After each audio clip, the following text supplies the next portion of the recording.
Hi, everyone. Thanks for listening to another episode of the Trail Talk High Pointing podcast.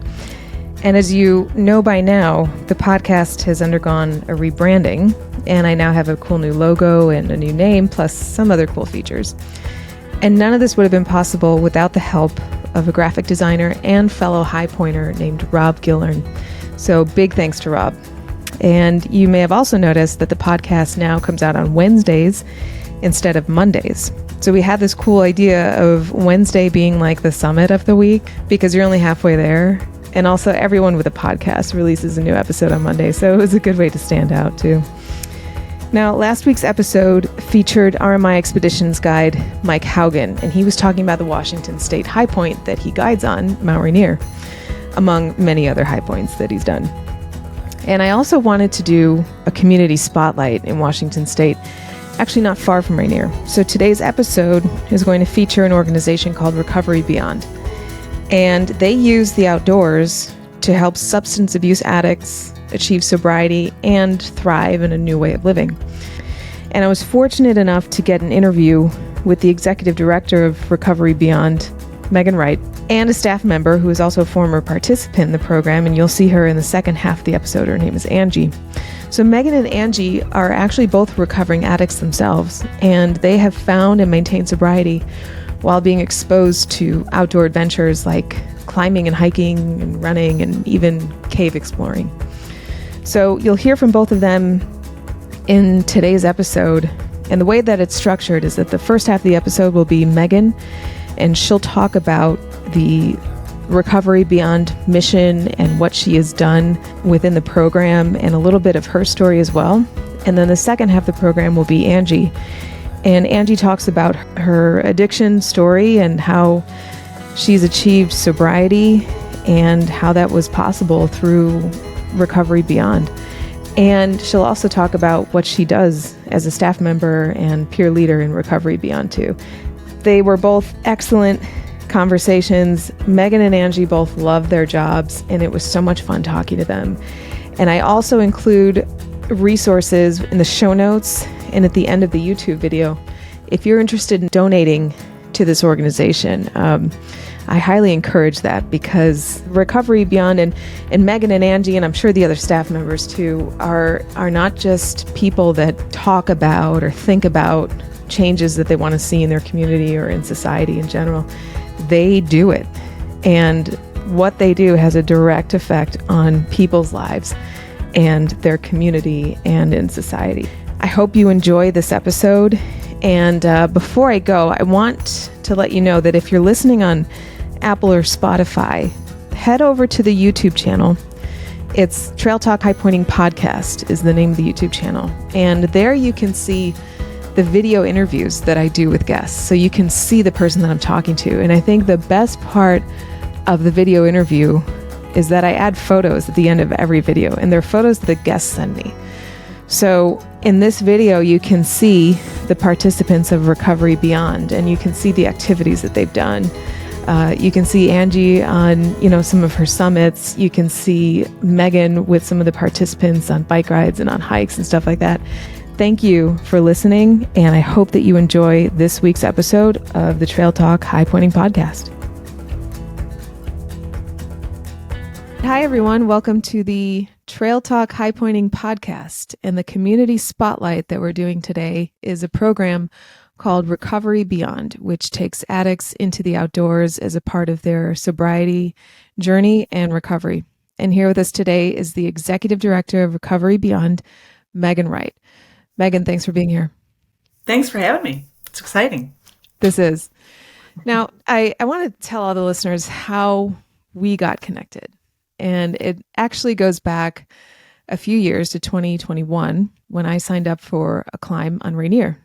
And I had never been to Washington State, never been to the Cascades, and I just Googled everything about Mount Rainier.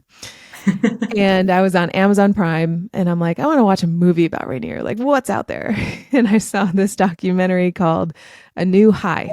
And I remember the picture of the movie was like a guy in a hoodie, and it's from the back. And so you could just see his hood, and then he's staring at Mount Rainier.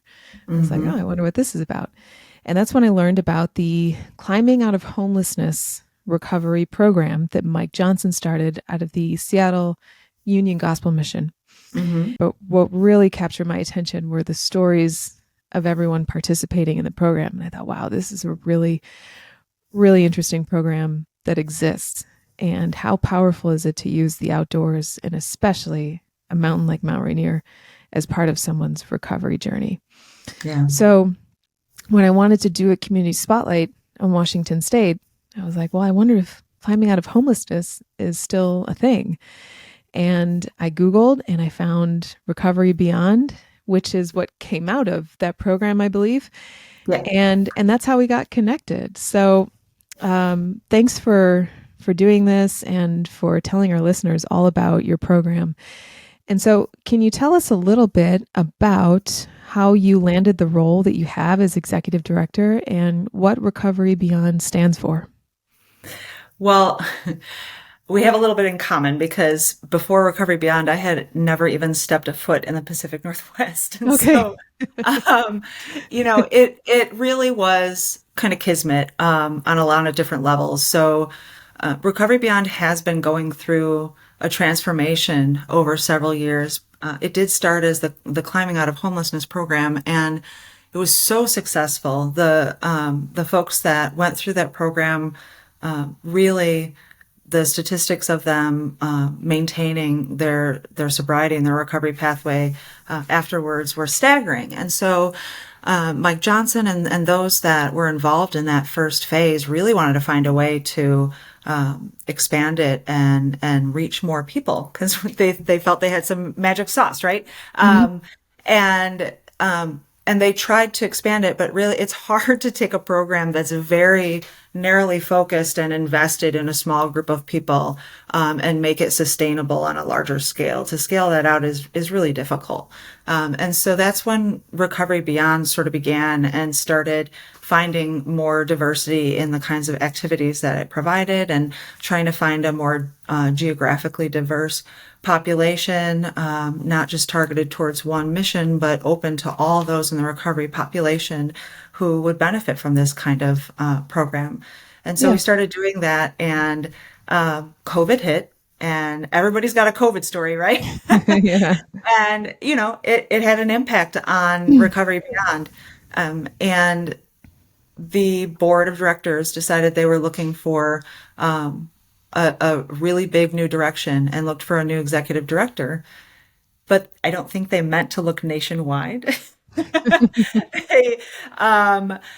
But I saw the posting, and I had been trying to find a way to combine my passions of being a recovery professional and in the clinical world and being an enthusiast of activities, physical activities, outdoor activities. So I was already looking for a way to do that when I saw this posting, and I went, oh, but it's in Seattle. Right. And believe it or not, I live in Indiana. So, but the stars were aligned, and the board and I met, and we discussed our visions and our passion, and it just had to be. And so here I am, and it's been a phenomenal ride so far, and I can't wait to see where we're going from here. So that's kind of how it all began. Oh, that's perfect. So just to give a little background of Climbing Out of Homelessness, the goal of that was to take people in recovery, put them on a training course, and the culminating event was to summit Mount Rainier. Now, what you're doing with Recovery Beyond is taking that concept into new directions, new activities that aren't so seasonal, probably, and incorporating other activities that appeal to a wider group of people. Yep. So we still have our mountain that we're trying to summit, right? But we've broken it up into tiers of activities that people can enjoy and take part in. And the whole point of summiting a mountain is really, well, there are a couple of points. There's developing a goal and investing the time and energy into breaking that goal down into steps, whether they are theoretical or literal steps, to accomplish that goal. And that's like a very practical skill that those of us in recovery have to rebuild when we become sober. We're used to sort of, reacting specifically to our impulsive nature and not being able to slow down and focus on what's involved in putting the work in towards a goal. So there's that really practical aspect to it, but there's also just the connection piece, which I think is the bigger goal of it. It is, and Rainier is a difficult mountain, right? Because you can do everything right, and Mother Nature can just put her foot down and say, not today, Yeah. There are a million whiteouts. There are all sorts of things that can prevent that summit. The beautiful thing, and I recently had a conversation with Mike Johnson about this, was that when he's done, his summits with the program in the past, it's before you even physically get to the summit, you've already summited the mountain because the team, the connection, the cohesion that happens between these folks that have never known how to depend on other people, and more importantly, have never felt the gratification of being trustworthy enough that other people can depend on them. That kind of heart satisfaction, that's the summit, Yeah. and so that's why people loved it. And so now we take that concept, and we still have a summit activity every year. We now call it our Audacious Annual Expedition, but it could be something different. But it still is something that folks have to work towards and develop skills and create trust within a team environment. And so, as an example, our 2023 annual expedition is going to be dog sledding and cross-country skiing in the Boundary Waters of Minnesota. Oh And my so gosh, that's we so right cool. now have our team of folks that are trying out for that expedition and beginning their training and their engagement with each other.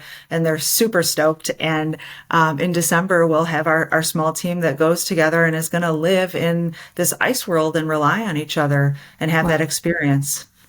Wow, that is very unique. Yeah. Oh, how cool. You're like, Now, I want to go on that. yeah, I know. Now, when you talk about people in recovery, you say we. Do you have a recovery story of your own? I do. And it's, the biggest reason that I'm involved in this organization and that I need to stay involved in recovery communities because I have my own story and my own pathway, and I'm blessed to be 14 years into my sobriety. And I know enough to know that I can't take that for granted.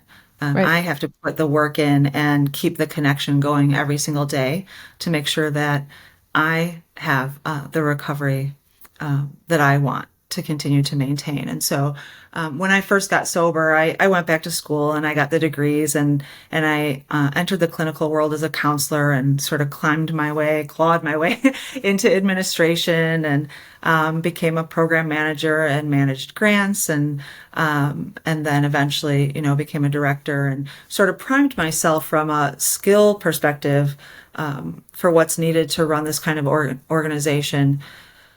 But you can't replace the heart. You can't, I look at our participants, I engage in activities with our participants, and I can see their face and I can know deep down exactly what they're feeling because I felt it before. And I have the extreme pleasure of feeling it again because Yeah. they're reflecting it, mirroring it back to me, and I'm in that activity with them. And I have the best job in the universe. Yeah. Nobody can top my job. And so, yeah, I'm really blessed to be sober. So, what role did the outdoors play in your recovery? Well, I have kind of what I call a double recovery story. I recovered from alcohol and other drugs first. And like a lot of us in recovery, I kept smoking cigarettes. Okay. And, a lot of people think that that's a coping tool or sort of the last, the rest of it's hard enough. Just let me, have this Hmm. cigarette and leave me be. I really felt internal conflict over that. And it troubled me that I called myself in recovery for some substances, but I still had a really strong addiction with another substance. And because I'm an extraordinarily extreme personality, I decided that how I was going to quit smoking finally was I was going to train for and run a marathon. That'll do it. Yeah, and it did. I would I would train. I started, and I had never run before in my life, by the way. Oh, there's that. Yeah, there's that too. So I would train in the beginning by running for 30 seconds and then walking for 3 minutes on the treadmill over and over Hmm. again because I just couldn't run more than 30 seconds. And I remember telling myself, if you pick up a cigarette, you can't reach this goal. It's impossible. And Yeah. somehow by just doing that day in and day out, I ran the Chicago Marathon. And then I Wow. was just hooked to activity. I started doing Tough Mudders and did all the different tiers that they have of that. I'm a huge caver, and from the Cool. Midwest, we have some awesome limestone caves in southern Indiana and in Kentucky and Tennessee. And so getting underground is a huge passion of mine. And so these have all been a part of my early sobriety pathway. And then, wow, when I got introduced to the Pacific Northwest. Yeah, Wow. right. Yeah. Yeah. Yep. It's a Hmm. playground. It is. It is. It's like our own little miniature Himalaya. Hmm. It's Wow. amazing. Yeah. So since I've been in Recovery Beyond, I've been introduced to and developed skill kayaking. I've learned how to hike, in elevation. It doesn't always go as well as I would hope to, but we're learning. Yeah. I've been trained in swiftwater rescue and have been doing some whitewater rafting. Basically, and I've gone skydiving. Anything I can get my hands on, That's good. I'll give it a try. That's really good. Now, Uh, how long have you been with Recovery Beyond? it's about, I don't know, I think we're pushing 20 months or so, Hmm. something Can you around there. talk about some of the differences that you see in participants when they come into the program and when they finish the program? Yeah. Actually, it's interesting that you say it that way because I'll start by saying one of the best things about Recovery Beyond is that there is no end to our program. Yeah, I didn't know how to ask So, that. I was like, do they finish? Do yeah. they end? Like, because it's a Well, lifelong thing. it's a legitimate way to say it because that's what we've been, kind of groomed to say in the Hmm. in the recovery world. That's the traditional model is that, there might be a crisis intervention, you might have a treatment episode is what it's called, right, in the clinical world. And so you might go for residential treatment or maybe intensive outpatient or maybe even outpatient. But all of those programs have a beginning and an end. Hmm. And what Recovery Beyond is a community. And it's a community of all sorts of folks in different phases of their recovery. And it's another reason behind the diversity of what we do is to keep people engaged so that we don't bore our way out of it. And Hmm. we always have opportunities to grow, whether it's learning a new outdoor skill or learning new ways to connect and have healthy relationship with others. So folks who are participants with us have the freedom to stay engaged with us as long as it's beneficial in their life. So that could be a few months until they find another community that speaks to them, or it can be for years. Yeah. And we love it. So, And so that being said, what was your other question? well, then knowing that, what do you see in people when they come into the program? What are they looking for? I do see a lot of transition and quickly when folks enter the community. It's amazing to watch the confidence rise. The just trying something new and getting to the other side of that, the self-efficacy that's developed that, I did that. And Hmm. then the ability to apply that to other facets of their life, right? So people in recovery may be working on educational goals. They may be trying to find a job or trying to gain financial stability again or work on family relationships. All of these things are very complex, and there are things in the outdoors and in community that can prepare you for those kinds of life skills. And so Yeah. I see everyday participants, getting a job because they learned the confidence to have an interview process where they were able to speak about their skills coherently. I see people, like we talked about earlier, trusting each other and depending on each other and opening up and being vulnerable in ways they've never allowed themselves to be with other human beings, where their history is just filled with surface relationships and nothing deeper, and the satisfaction that comes from that.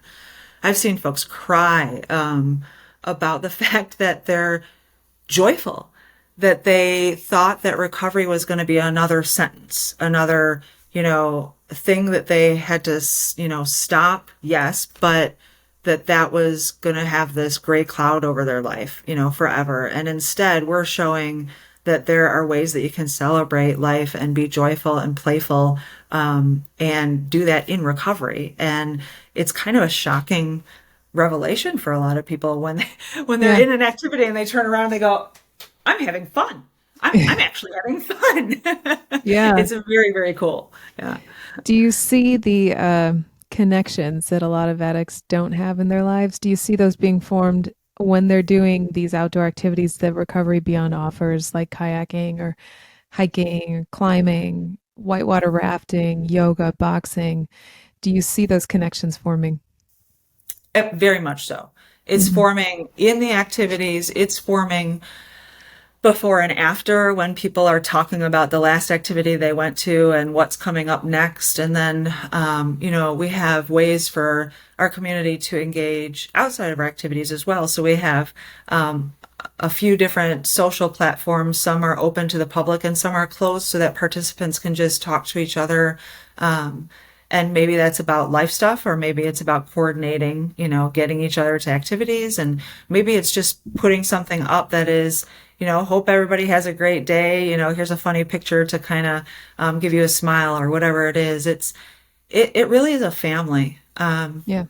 And I kind of head up my emails to my staff and even to participants and our peer leads, very often, hey, family, because that's what we are. We have Hmm. each other's backs, and we develop a stronger tie than most of us have ever had before. Now, the original program was called Climbing Out of Homelessness. Do you get a lot of participants that are coming from the homeless community? We get a lot of participants that have lived experience with homelessness. We don't get a lot of direct from homeless to us at this point, and we're not not open to Yeah. all are welcome. All are welcome in our program. I think that what the distinction is without a structure like a mission or something like that that's providing the basic necessities, and then we're supplementing that. Okay. People have very complex needs that we at this point can't provide for, and so we're not a crisis intervention service. Okay. And that being said, if we come across somebody who has those kinds of complex needs, we'll do everything we can to refer and provide resources and help people get stable and walk alongside them and get them engaged in our community while that's going on. And so, Okay. absolutely. But I do, if I can share a quick story, this is one of Absolutely. my favorite challenging and favorite experiences I've had. So last year's audacious annual expedition was sea kayaking and camping around the San Juan Islands. It was Oh, absolutely fun. gorgeous. Wow. And every night we would sort of sit around in a circle and debrief and process what we had gone through that day.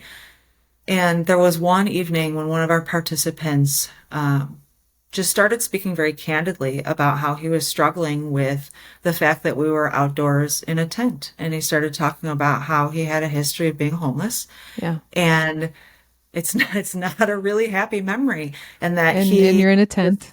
Yeah. yeah, and he Yeah. was super proud of, having attained recovery and gotten a job and gotten an apartment and being completely financially independent. He loved his apartment. And he goes, and here I am back in a tent. And the group was awesome because the group was like, wow, number one, thanks for sharing that, because I think a lot of us that have not experienced homelessness just don't go there in our head right away. Right. And so the awareness is helpful. But number two, the group, really emphasized that all is true, and I'm sure it's challenging, and it's awesome that you're choosing to be outside in a tent now. You're recreating your relationship with Mother Nature, and you're saying, I'm here of my own accord, and I'm here to commune with you Hmm. and learn about you in ways that I've never known you before. And he was pretty taken aback by those comments as well. And so it was very eye-opening for all of us and a pretty beautiful moment. Wow. I never thought of that.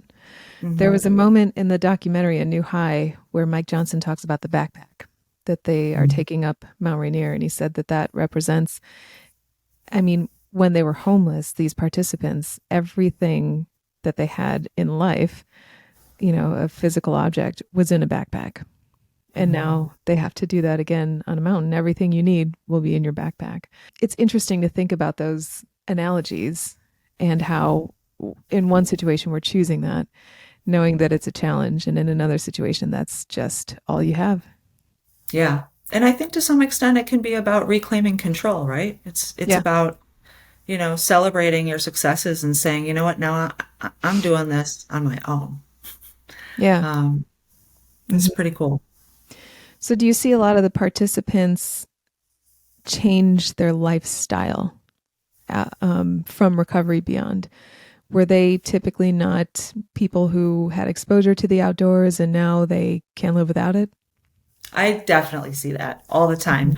And it may not be as extreme as have never played outdoors, but I certainly see people who may have only, gone for a walk on a trail and are trying things in the water and are trying hiking with elevation and just pushing themselves to really be able to take advantage of the environment that they're blessed with. And so many participants have been really excited and then, grabbed onto that and made it a part of their life overall. And then the nice thing about Recovery Beyond is we have participants, and then as our participants grow in their recovery, oftentimes those of us in recovery are very service minded, and we really want to give back what we have been able to achieve for ourselves. And so our participants often then gain leadership positions and become peer leads, where they turn around and facilitate activities for other participants and be that role model and that mentor and that source of hope that they were once there as well. And now, they're mastering outdoor skills, but they're also working on leadership skills and on other soft skills that will be applicable in other areas of their life as well. And so it becomes sort of this beautiful revolving system where you can grow in whatever direction you want. And we see it every day. So what do you want people to know about addiction, a life in addiction, and recovery? I think we're doing a great job lately about really talking more about substance use disorder and trying to minimize the stigma that has been out there for a long, long time. And what is important for people to understand is those of us who suffer from or have suffered from substance use disorder, we are bright, talented, creative, resilient, strong, extraordinary people who don't want a life of suffering and not being productive and having unhealthy relationships. We don't, take that first drink or use that first substance with that kind of goal in mind. I don't think anybody does.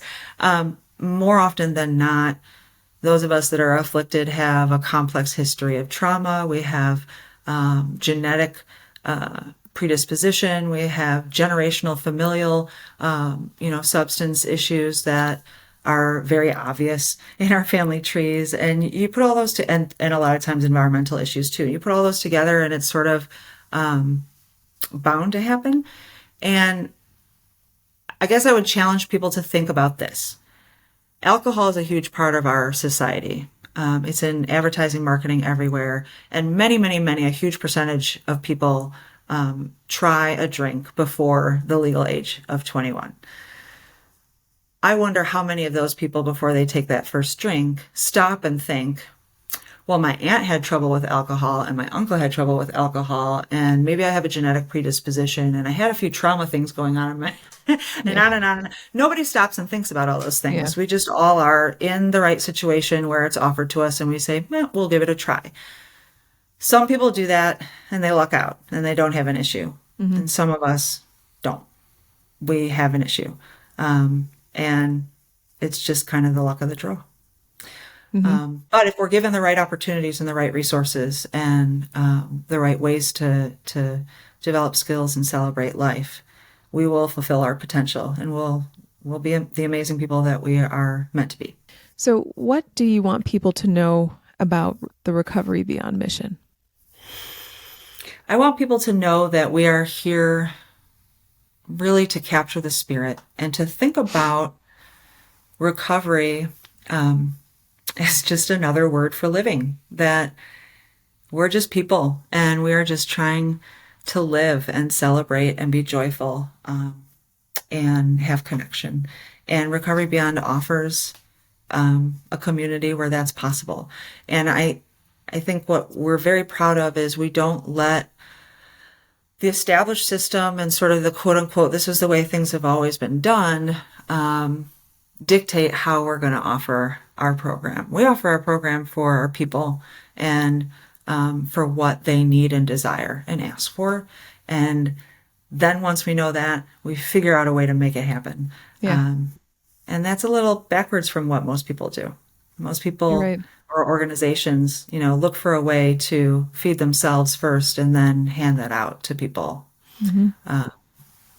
So we're proud of that. That's good. Now, if anybody wants to get involved in Recovery Beyond, how can they do that? So many ways to get involved, from participant to peer lead to volunteer to donor. The best way is to take a peek at our website, which is recoverybp, B as in boy, P as in Paul.org.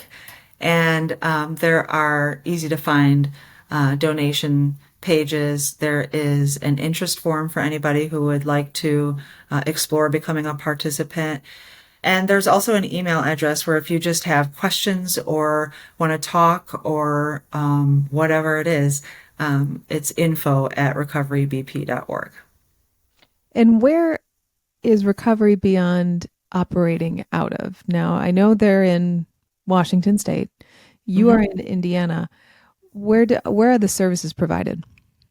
The majority of our services are in Washington State. Okay. And we also have some virtual services, which began in the COVID era and are continuing for those that may have some extra barriers like transportation concerns and things like that, although we try to minimize those. And we also just recently have started piloting some programming in Indiana because I'm familiar with the community here and able to see what the folks need. And it's actually been incredible. We've gone kayaking, we've hiked the dunes. Fun. We are about to have a weekend of caving so that I can introduce people to that Cool. the first weekend of August. So we do have services in Indiana as well. Well, that's great. Megan, I want to thank you for your time, for talking about the mission, and congratulate you on a successful organization and life of sobriety. Thank you so much. I really want to thank you for the opportunity, and it's been an enjoyable conversation. And I just hope that anybody out there who's suffering or who needs connection or just a way to be joyful in life finds that pathway. With us here right now, we have Angie, who has been both a participant in Recovery Beyond, and now she's a staff member. And she's calling from Washington State to share her experience in both of those roles. So, Angie, thanks for being here. Yeah, thanks for having me. Can you talk about your life in Washington and how you found yourself in a world of addiction? And then who actually led you to Recovery Beyond or the Tacoma Mission, or what led you there? Sure. I grew up in a very loving home, but it was very sheltered. My dad was a pastor and he was also in the military. And I was homeschooled, and I just felt like so uncomfortable in my own skin in the world. And so I was about like 16 when I met a young gentleman that I thought could walk on water, basically. And unfortunately, I was not aware of his quite heavy addiction to opiates.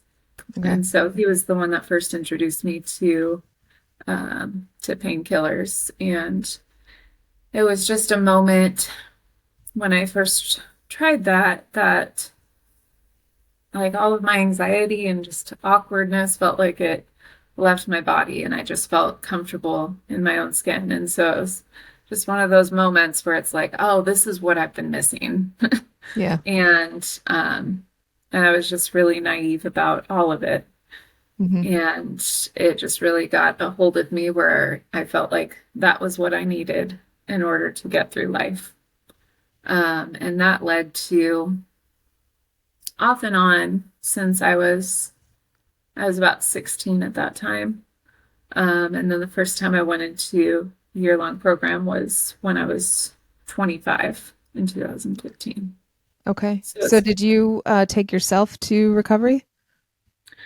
my life had gotten to the point where it was just really unmanageable. Like I couldn't hide it anymore from anyone. So it is Hmm. just a very shameful thing. And especially with family and parents like mine, like it was definitely something that I tried to keep hidden for a long time. And then it got to a point where, I was stealing from everyone to try to support my habit and just getting into trouble a lot and just clearly not able to manage. And so my parents are actually the one that helped me to find the program at Summer Rescue Mission Okay. because it was a free, amazing program. Yeah. And Yeah. so I was really grateful for that opportunity. Yeah, it was a long journey to get there for sure. It was a Mhm. lot of doing, like living every day, just trying to figure out a way to get high and how to get drugs and to stay high. And then in between that, just trying to work in order to support my habit. And um, that's what I mean when I say that I didn't really have any experience outdoors. Like I had Yeah. spent a lot of my time just focused on drugs and my addiction and maintaining that habit and working. And so a lot of it, like I didn't have connections with people. I didn't have like real relationships with anyone. And I spent a lot of time just hidden away in bathrooms and bedrooms and just not outside connecting with anyone. Yeah. So It sounds exhausting. yeah, Yeah. it is not, it's not an easy road. Like I know that sometimes addicts can come across as just like they are only thinking of themselves, which to a certain degree they are, but it's not an easy life by any means. Hmm. Uh, and it's not, it becomes where it feels like it's not a choice. Okay. So the original program was called Yeah. Climbing Out of Homelessness.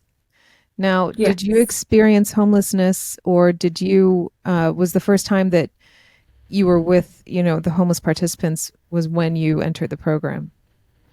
Yeah. I thankfully, thanks to my parents, had never experienced homelessness myself, but um, I was definitely at that point in my life where if I didn't make a change, that was what my Okay. future was going Okay. to look like. So we were staying at a shelter while we were in this program, because that's where it's offered. And so a lot of my friends there were had been in experience with homelessness. Wow. Um, Okay. yeah. Mike Johnson, who started Recovery Beyond, had recently started there as the director. And so he brought this opportunity, if anyone was interested, to train for a year and to summit Mount Rainier. And Hmm. so I heard about that, and having no experience with hiking or mountain climbing or anything like that, I just jumped at the opportunity.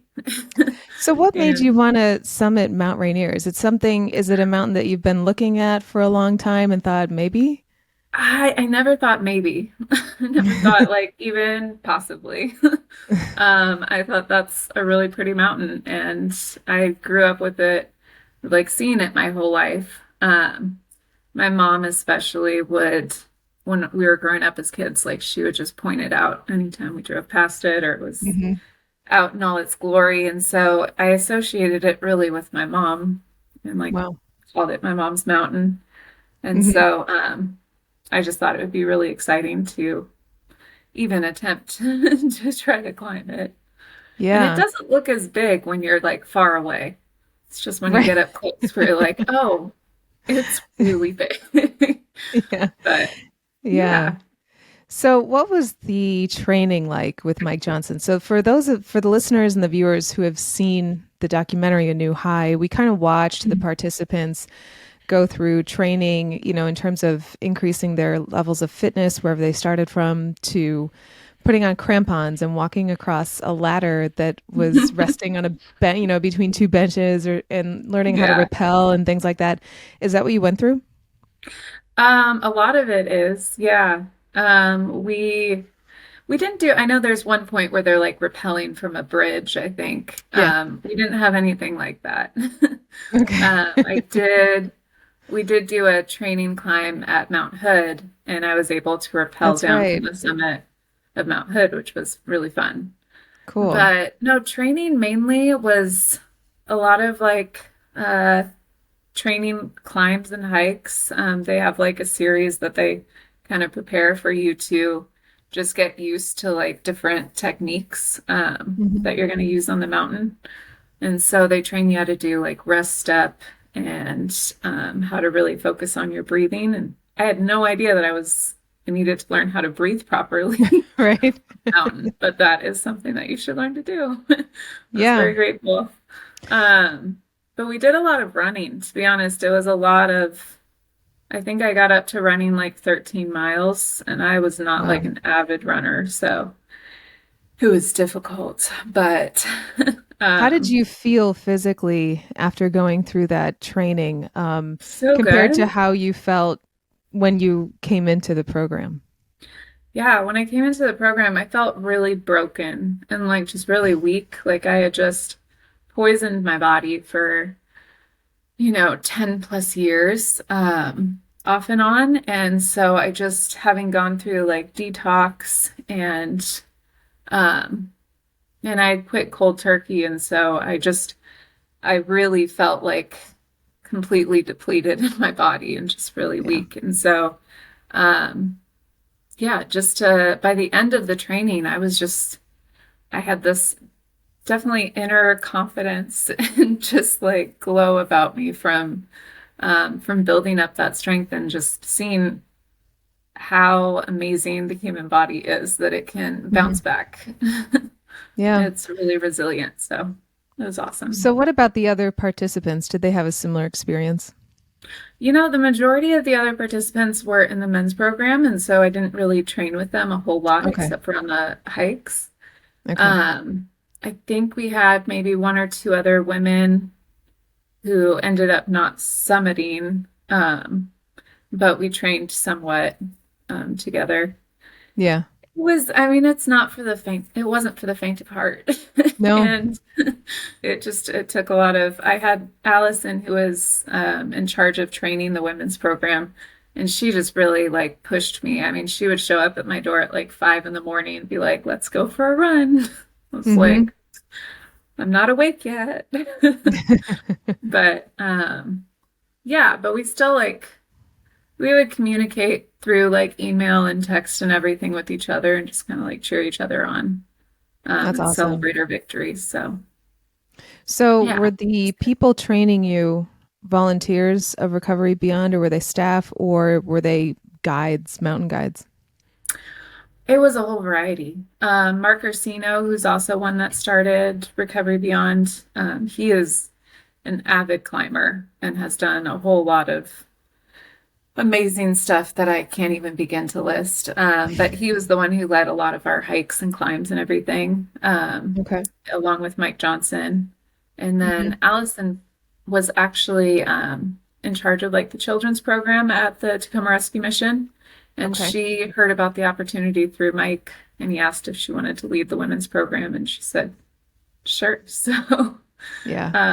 but we had a lot of volunteers that would just show up on hikes just to come and hike it out with us and talk to us. We had doctors, we had architects, just like everyone from different walks of life Hmm.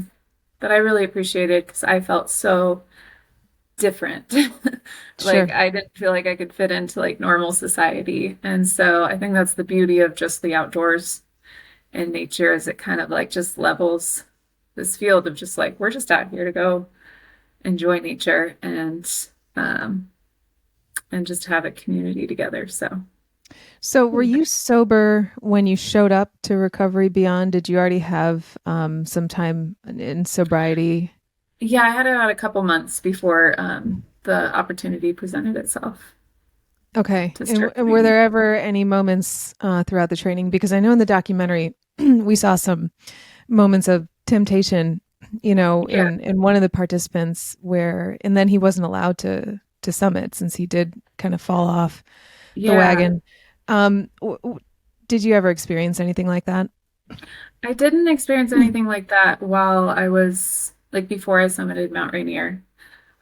Afterwards, I did end up relapsing Okay. for a couple years actually. And so currently, this December 1st, I'll have 3 years in sobriety Wow. again. Congratulations. Yeah. But yeah, I think it was like such a high to climb that mountain and to get there. And then it was the follow through that didn't really happen for me. Mhm. I didn't stay connected to that community. I got wrapped up in life again and kind of lost focus of what had really helped me, which was connection, either with nature or with people. Yeah. Um, And summiting Mount Rainier, you've been training for it for so long, and then you do it. Or even if you don't summit, like maybe the other yeah, participants didn't, but they attempted. And then you get down and it's like, well, we don't have this anymore. Like this was our goal. yeah. And now what? You're like Um, always looking for a new high. So, but yeah, you know, right. yeah. So what does Recovery Beyond do now? To Yeah. follow up, kind of like taking the program from after the summit. What comes next? Yeah. So I think they've done a great job. Megan has done a great job in just the whole staff that we have to really bring it to a wider community of people because not everyone's interested in summiting like a mountain necessarily. Right. And it's And also so kind of a seasonal endeavor. I know there are people it that attempt is. Rainier in winter, but Yeah. most of us do it, in the summer. It's a very like limited window Hmm. and not always achievable. There's weather stuff that happens. There's just a variety of things that can get in the way. So, what we've done is we've created a lot of different activities and like just outdoor community events for people in recovery to partake in. So we offer bouldering, boxing, kayaking. We've got some paddleboarding, pickleball. We do hikes still, absolutely, Yeah. and are looking to bring back our mountaineering program next year to bring that along too. But we really just want to like bring together a community of people that enjoy getting outdoors Yeah. and just living life in recovery rather than an addiction. So Right. So now you were a participant during what years? 2015 and 2016. And then, like I said, I had a brief relapse after I left the program. So in 2019, I was back in this year-long program, Hmm. and Recovery Beyond was still involved with the Tacoma Rescue Mission, which I was so excited about. Now, can you talk about some of the participants that you see coming in now as a staff member versus kind of what you saw as a participant? We're just open to the whole community at this point. So we have several like community partners that we work with, like some sober living houses. Really, we're just open for anyone and everyone that's interested. Hmm. So we just have a variety of people from all walks of life and all levels of sobriety. We do just ask our participants to not show up high or drunk or anything to Hmm. respect others. We're just very all inclusive. A lot of these amazing people have moved on to do incredible things in the outdoors, like just, going on crazy trips to go rock climbing and just summiting a multitude of mountains. And so it really does just ignite a spark in you. Yeah. So my podcast, it's about state high pointing. So I talk to people who reach the highest point in each state or try to. Yeah. And you mentioned Mount Hood as kind of the practice mountain that you have to probably summit before they let you climb Rainier. Yeah. And those are two state high points. Has that led you to other mountains? Yeah. It has led me to other mountains. Not as many as I would like because life has gotten in the way. And once you start having babies, it just makes it a little more planning. Yeah, right. So, but yeah, I did. So Mount Hood was the training climb, which I was honestly more nervous about than Mount Rainier, based on Really? everything that I'd heard Okay. about it. And it was pretty hard. It was pretty hard, but we did manage to get to the summit right as the sun was coming up, um, and it was just gorgeous. And I would definitely do it again. Yeah. And then after Mount Rainier, I actually had a chance to do Mount Adams Cool. with some of the other members of the team at that time. And so we summited Mount Adams. A lot of Thanks. people that I talk to on the podcast, some people are going for like record time, and that's cool. But many people, it takes them years, if not decades, to finish, summiting the highest peak in all 50 states or whatever their goal Yeah. is. And I think it's easy, especially in the days of Instagram and hey, check this out real quick, to think that every weekend people just do this. And a Yeah. lot of us don't. It's a lot of work. I Hmm. mean, it really is. It's incredible to me that people will do it every weekend sometimes. I don't understand how you have a life outside of that, but Right. I do understand the experience of just like chasing that first summit, like that first feeling.